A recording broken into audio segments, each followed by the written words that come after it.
In this episode of Film Stock Reviews, I'm reviewing episode 4 of Moon Knight, titled The Tomb.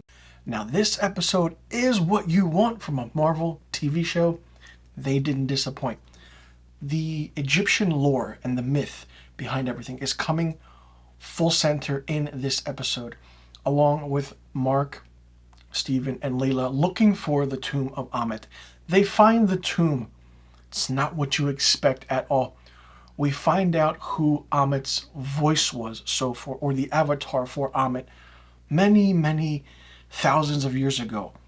It's a great twist. It's really done really well. And not only that, the whole set design of the Egyptian pyramid inside is really good. There are a few horror elements that are so creepy that you wouldn't expect it to be in a Marvel show like this. The story is getting good. The acting from Oscar Isaac is tremendous. Not only that, Ethan Hawke gives a fantastic performance in this as Arthur Harrow. The actress who plays Layla is really good. It's an emotional drama, it's fun-filled, and it's just the whole aspect of what's going on.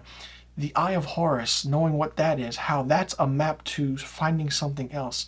And this Egyptified mummy still killing thousands of years later is really interesting. And it all comes together in the end in a big finale that you didn't expect at all.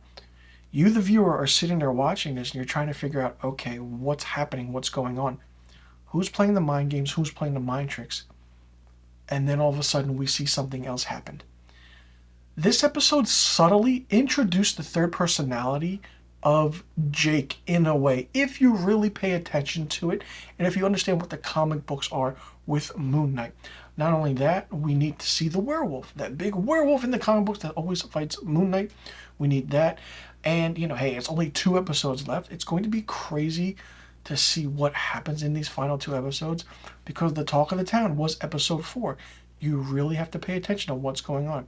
And episode 4 of Marvel shows with WandaVision, Loki, Hawkeye, Falcon and the Winter Soldier, they've always had that twist that something happens that changes the course of the entire show.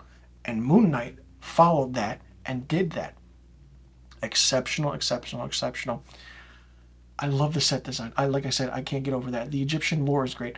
I want to know more about the Egyptian lore. Just seeing them going to the pyramid, this big tomb of Ammit, and finding out what's happening and who is actually in this tomb.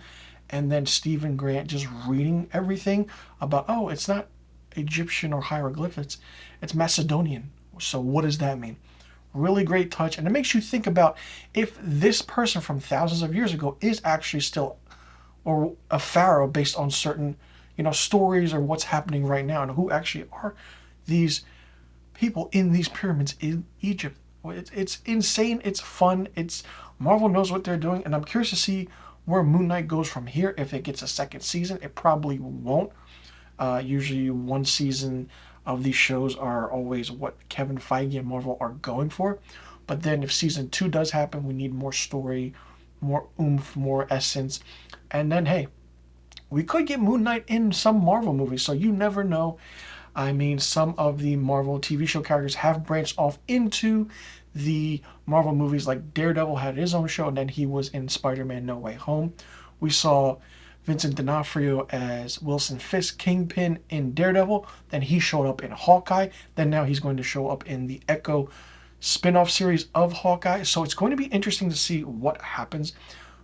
Where, I'm excited to see where this is going because this is going to be fun. This episode was literally mind-blowing.